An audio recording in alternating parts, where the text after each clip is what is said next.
How's your week been? Excuse me, God. How's your week been, Vic? Good. I have to preface this that I kind of still feel a bit drunk. From what?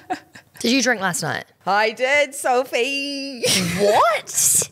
You never do a midweeker. What did you do? I went to KOKO. What's that? Look it up. It is Wait, hold on. Is it a members club? Yeah. And it is like a super club. It's like. Was it fun? It was so fun. What was it like? Paint the picture.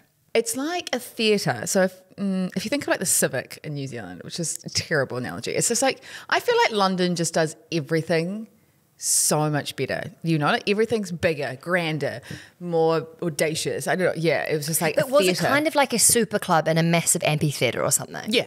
And you've got like those little things around the edges that people, you know, that usually the Queen and King sit in. You know, those little like a booths. box, like boxes. Yeah.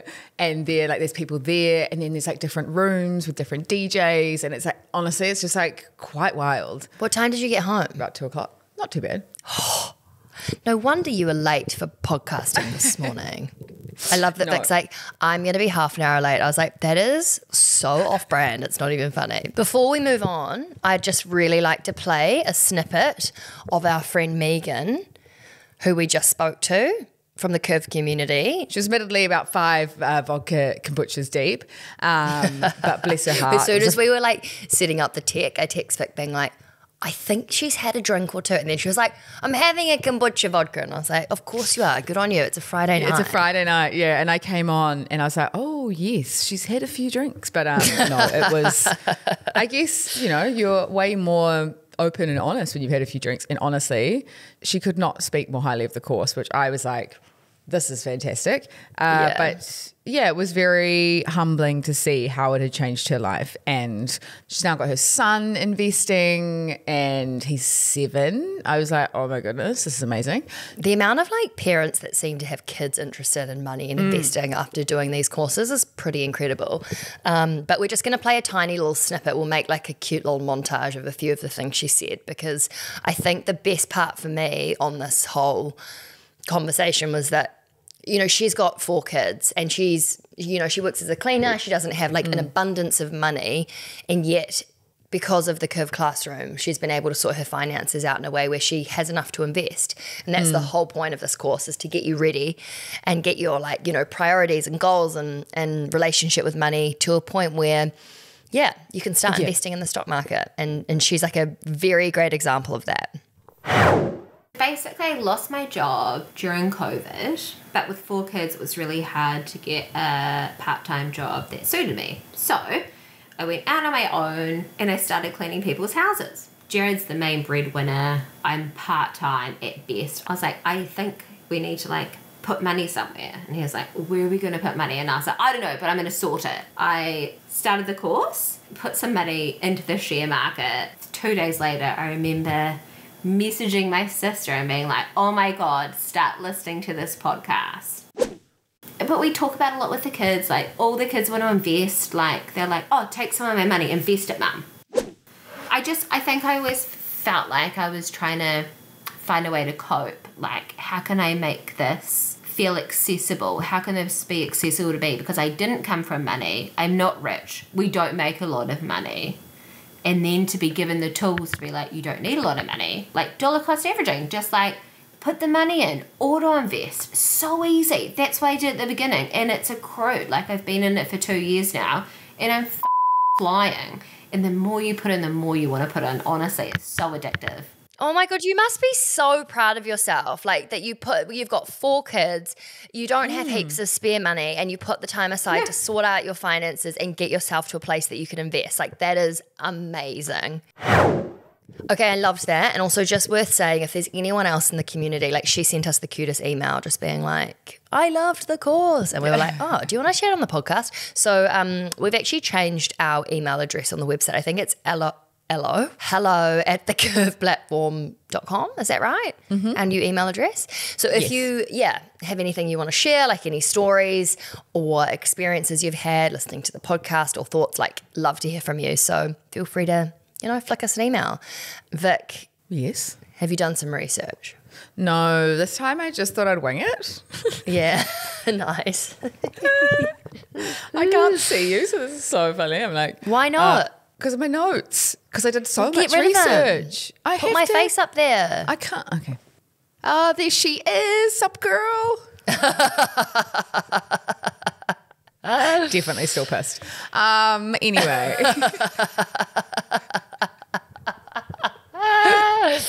I love that the theme of this is drunk. Yeah. We should record on a Friday night. That'd be fun. Okay. Holy begoli. Imagine the Soph. And I mean, you are very talented. But imagine if you could charge $10 million for a couple of hours of work. Like you were so talented that you could charge someone $10 million for your skills. I don't think there's that many people in the world that could charge $10 million for a couple of hours work. No. Well, Justin Bieber is one of them. Yeah. I mean, he's Justin Bieber. But if you haven't heard, which I feel like a lot of people probably have because it's been going forever, what seems like forever, is this Indian wedding. And it's Asia's richest family. And the son is getting married. It's the, and I feel like I'm going to butcher this, Ambani family. And the parents, so the son is getting married and the parents, the father has started this company called Reliance Industries. It's one of the biggest companies in India. They do absolutely everything. Like, what do they do? Oil, solar, TV, fashion stores, supermarkets, asset management. What? They own This is like Nickelodeon, every MTV, industry. Everything. It's like a conglomerate. It's like, it's massive. Whoa. They started out in oil and they branched out, I think, like 10 years ago into all these other areas. Every other industry. Yeah. Anyway, it is a public company actually, and it's listed on the Indian Stock Exchange. But anyway, this wedding is outrageous. I looked into like the costs and what they're spending, and just to set the scene, it's 134 days of celebrations. That's nearly a third of a year, or it is over a third of a year. Sorry, who the hell has time for that? And energy. I'd be like, What? Yeah. It's like longer than Glastonbury. It's like a festival, but it's like half Okay, a year. Glastonbury is 3 days, 4 days. Yeah, that's what I mean. But even Glastonbury is extreme. 134 days. It's like Of straight celebration. of celebrations. So they No. started, it's insane. I mean, I don't know if the celebrations every day, but it's been quite But outrageous. how bored would you get? Like what I know. kind? And also, how incredibly narcissistic to think that other people want to celebrate you and your love for 134 days. I know. Everyone would be Like, like, get over oh. yourself. Yeah, it's like a gender reveal, you know? It's like no one cares except the parents, I really. mean, I must say, I kind of do like the reveals. I'm always like, oh, what is it? A boy or a girl? Even if it's people I don't know, I'm like, it's fun. Sorry, continue. Yes. So anyway. So what kind of stuff have they spent money on? So the parents or the father is worth $120 billion. He is the 11th richest person in the world. And this Whoa. is in the total cost of the wedding. Now, I just want to like preface kind of what's been involved. So it is the most costly wedding in history. And I guess it's kind of hard to figure out like how, to get accurate data on how much people spend on their weddings, but it is assumed to be the most expensive wedding in history. And the guy that's getting married is 29 years old. He actually works at the company, Reliance, and his wife. Oh, wow, that's so shock horror. He works at his dad's Shock company. horror, yeah. Whoa. His wife to be is actually Also working there? No. I mean, Sorry, it probably would be I'm half of on. India, to be honest, considering how big it is. No, but she's very kind of well off as well. So they're kind of two very well off families. Anyway, the wedding includes visits to the family's personal zoo.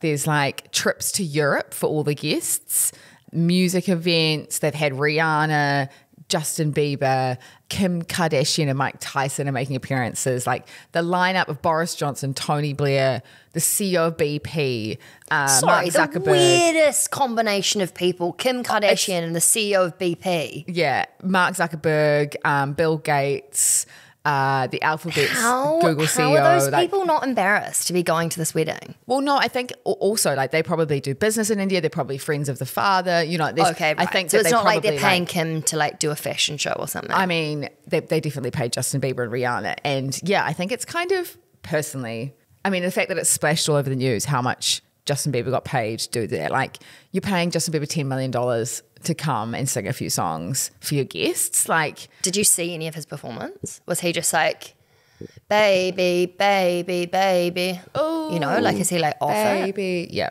No, he always seems a bit not there. But anyway, so Do you know he's going to be a dad? I know, crazy. So 134 days of wedding celebrations, 65 chefs are cooking. Yeah, crazy. They're having it at their 3,000 acre property for the actual wedding, and it's costing $120 million. Sorry, I'm a bit speechless. I'm like, I don't really know. I just can't even Like, how have you not got better things to spend your money on? I know. Like, Donate that shit. so what they did do, which I found out, which I thought was quite incredible, is that they had, as part of the celebrations, they hosted a wedding for 50 underprivileged couples that couldn't afford a wedding. Oh, so that's they cool. almost, they shouted a wedding for them. But like, it was a mass wedding, so everyone got married at the same time, which was kind of weird. But A bit cheap, isn't it? yeah. I think you probably could come on. splash out a bit more. Yeah. You give everyone $1 million to have their own wedding. Anyway, it's just like wild what's coming out of this. And the actual wedding was on Friday. So it's just been, but hopefully that's the end of it. Or there's probably post-celebration. There's probably 134 days of honeymoon or something. I don't know. Well, this is kind of, I was wondering, like, where, if you were celebrating for that long, at what point would you put the wedding? Like, would it be the last event? Because no, you'd need the wind downs, you know? I don't know. Yeah. But then you'd want the build up and then you'd be like, yeah, then we're getting married. But everyone would be exhausted by that point. You'd want it to be first. And then I don't know why this annoys me. I'm just like Yeah. not into it. I just feel like no. sometimes people, it's what people spend money on. Do you know what I mean? For them, maybe that's like, you know, it's their oldest son getting married. They want to spend money. I don't know. It's everyone can spend their money how they want, but it does seem in this day and age quite self-indulgent, definitely. But hey, 120 million for them is probably nothing. Like Reliance is a $250 billion company and he is worth $120 billion. So in other news, I am keen to hear your opinion on this, Soph. Do you think that government officials or like people that work in government should be able to trade stocks? Well, I guess I don't really know what government officials know about companies. Yeah. So it's kind of hard for me to know if that's unfair or not. Yeah, there's a big debate at the moment going on in the US, you know, whether government officials should be able to trade stocks. And there's an act that they're trying to bring into place, which is called the Ethics Act. And the reason behind it is that you're privy to a lot of sensitive information. You know, if you knew that there was a, what's a good example, like a healthcare, a change to some healthcare regulation that was going to impact the healthcare industry super negatively, you would sell all your stocks in the healthcare space. Or on the flip side, if you knew that they might remove the ban on trading over like Anzac Day for retailers, which is really, really positive for retailers, therefore you'd buy a whole lot of retail stocks, you know, like things like that. I think if you're But what's the difference if you work in tech and you know what's happening in the tech industry, you can trade based on that information. And you always say invest in what you know and like use your knowledge and what's around you. So like I kind of don't know. I guess it depends how privileged that information is.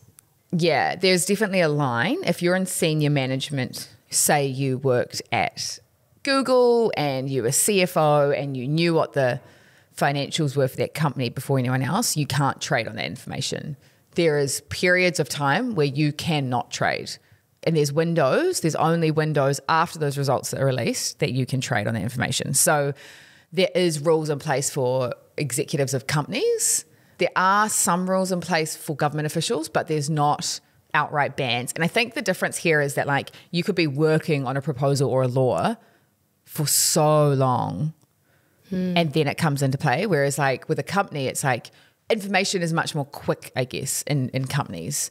You know, there might be a new product or there might be a great financial result or a terrible financial result. I'm just going to extrapolate out what you're saying. I think what you're trying to say is that governments have a really long-term view on the picture of what society will look like, the kinds of companies that can operate, the technology that's going to be acceptable, or, you know, they have like a very holistic view of society and therefore what consumer behavior will be and blah, blah, blah, which in turn gives them a bit of an advantage when it comes to investing because they know the types of companies and the industries that will be doing well based on what they know. Is that kind of the whole point? Yeah, and they've got visibility on what laws are going to come into play or what's impending laws might happen and therefore impact certain industries or companies. So it might be like with the whole Facebook when the cookies, you stopped being able to track so much, and so digital marketing took a massive dive and Facebook took a massive dive. Is that a good example? Yeah, and they can see that that's going to win and pass as law, and then I mean, we also can hear through the media what they're working on, but I think also the other argument is that they will be swayed in terms of their votes. So if you own a whole lot of stock in tech companies, for example, and there is some kind of tech law that's being passed. I think this is a good point. Yeah, then it's like, okay, well, actually, no, I'm going to vote against that because I have a personal interest in that not getting passed as law. So I think there's kind of two arguments to it as well. And so this is the whole ethics act that's being proposed, is that there should be an outright blanket on government officials owning stocks and their spouses and children, which is so many people. Yeah. I guess my thoughts on this are, I think what I love about the stock market and investing is that if I invest, and same with all the government officials, I'm not being disadvantaged by, well, I don't feel like I'm being disadvantaged by them also profiting from investing. What I don't like is the secondary element that you said, which is the idea that they might be making decisions that affect everybody based on their own personal interests from a financial lens. I don't like that. Yeah, yeah. And it also comes, you're just trying to even the playing field. Like, otherwise, people in senior leadership roles of public companies, for example, if there aren't rules and regulations in place, it's like the rich get richer and the poor get poorer, you know? Like, it's like there's kind of that asymmetry of information, and if you're privy to certain information, then you get a certain leg up. And so they're just trying to like even the playing field, I guess. But yes, I think the bigger argument is that you will be swayed in how you vote on certain things if you own. I guess there's also the element of like, if you're in politics or you work in government, you should be doing that because you care about the future of people and society, and not from a solely like financial economic standpoint, right? Like you're the reason. I mean, maybe what it will do as well is weed out people who are doing it purely for like lobbying or money, or, you know, have potentially not the most sound values or morals, because that element is kind of removed. Like, maybe it's actually a positive thing. It also baffles me the number of politicians that it comes out that they're like doing something immoral or unethical, or like, and I'm like, how are these people leading the country and making decisions? You're a politician, like you're in the spotlight, like you need to be squeaky clean. I could never be a politician. I'm not squeaky clean, you know. On politics, we spoke about our new Prime Minister here in the UK, Keir Starmer. Oh my gosh. Okay, he's new. Give me some time to figure out how to actually pronounce his name. But anyway, he is proposing another increase in the minimum wage here, which is good. I'm on the fence with this one. What is the minimum wage around the world? Like, what is it in New Zealand at the moment? It's about $23. It's 23 New Zealand dollars and £12 here. So so it's pretty similar. Equivalent. Yeah. And they increased it by 10% in April this year. And that was the second biggest increase ever in the UK. 10% is a huge increase in a minimum wage. I'm on board with that though. Like the people who are not earning or are earning minimum wage, like it is so hard to live in England and London. And especially inflation's gone up by 10%. So everything, they're kind of just on par still. Do you know what I mean? Like prices have gone up and your minimum wage or the wage you're getting paid has gone up 10%. So you're kind of not even any better off, even though 10% seems like a lot. Are people having an issue with it? Yes. So then now he's come into power and he is proposing another increase. Great. I feel like I'm into that. Well, yeah. Give me a counter argument. Yeah. Every employee that is in, say, a retail store, supermarket, any kind of, employee now is that's on a minimum wage is now getting paid 10% more. That's just going to be put through to price increases. So we're going to end up paying 10% more for everything. So it just, again, kind of fuels this inflation. So it's just like this cycle. Oh. Yeah. So it's like, okay, well, you know, the retail stores aren't just going to stomach that 10% increase. They're going to pass it on to the consumer. So we end up paying for it at the end of the day. And then everything keeps getting more and more expensive. So therefore they need to keep increasing the minimum wages. And so it's just like this constant cycle, and that's economics for you. But I 100% agree. I was like, you cannot live in London because inflation is so high right now in the UK. There needs to be policies like this or employers that are increasing people's wages to reflect that. Otherwise, you're just going backwards. You can afford this and this and this and this. So it's like, I totally see both sides of the argument, but... Is it going to increase inflation, basically? That's what everyone's scared of. It's like, look, we're trying to keep inflation under control, and here you are increasing wages, which is one of the biggest impacts on inflation. But then you've got all the people that are like... So the companies are saying, don't do it, don't do it, don't do it, because it's going to be increasing their cost base. But then you've got all the other people saying, no, do it, because I can't afford to live off a minimum wage of £12 an hour. And it's then so hard because like no one really wins. Yeah, no, exactly. So it's like, who are you? It's almost like, who are you willing to piss off? Because you're going to piss off someone. Yeah. I mean, I think it's unfair for the minimum wage to be low with it. I mean... God, I don't know. It sort of just feels a little bit like you can't win it. You need to give people that are not earning enough to survive more money, but it's going to make everything more expensive for them anyway. So like, is it even going to help? I'd really love to. I know we've said this a couple of times. We actually had a few messages from people who know a bit about politics and money and that whole situation. I really think that would be valuable. Yeah, I agree. It's almost like a 101 politics and economics lesson. Yes. Oh my God, I love economics. One incredible stat that I came across is that over the next 30 years, there is going to be $83 trillion of wealth transfer from the older generation to the younger generation. 83 trillion. Is that from boomers to millennial? And I know that's a really like not all good word, but Gen X to Gen Y? Yeah. So a fifth of the world's assets right now are sitting with people over the age of 75. So as they pass away, they're going to pass that down to younger generations. And the bulk of that 83 trillion is going to be transferred in the next 10 years. So the majority of that is going to be transferred in the next 10 years. I just want to like unpack that, like considering that firstly, women outlive men. So there's probably going to be a transfer from men to women within that. There's also going to be then a transfer from the older age group to the younger age group who, you know, there's a lot more women participating in this space now than there was our parents, our grandparents' generation. And yet the industry is so accustomed to products, services, everything is designed for men still. And I think there's going to be a huge wake up / shock that, you know, we don't invest the same way as men. We don't interact with products. We don't interact with each other the same way. Like there's going to have to be a big step up in the way the finance industry conducts itself and does business in a way that is way more diverse for genders, ages, just ethnicities, everything, because the world is a very different place right now than it was when our parents and grandparents were our age. So yeah, and I guess then in the next 10 years, the amount that will change.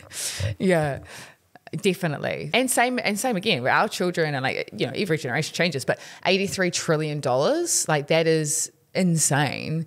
And so much money. And the biggest gainer of that, so the biggest kind of wealth transfer is happening in Taiwan. Interesting. The biggest loser, guess what country it is? New Zealand. The UK. Is it? Yeah. Just because people are kind of fleeing and taking their property, their assets out of the UK because of tax right now. There's been changes in the tax, and like it's just not a very tax friendly place to have a lot of wealth. And so yeah, they're seeing kind of this mass exodus of people with foreign assets, people that, yeah, it's just like, anyway, it's quite interesting that one of the biggest financial hubs of the world, and it's going to be the country that is going to benefit the least from this wealth transfer. So I'm so glad we're here. It's okay, I've got no wealth to transfer. I'm not taking part in that. Not yet, babe. Not yet. Reframing. Not yet. Yes. I actually did do a budget. This is my financial flex for the week. I did a budget yesterday. Figured out how much I can invest in. I'm basically pretending I'm on less than I am so that I can invest more. I'm not going to lifestyle creep. I really don't want to be going and spending, you know, I just think. Can we like timestamp this and come back in a year? Oh, yeah. Shit. Sophie will be there with like diamond earrings and like jokes.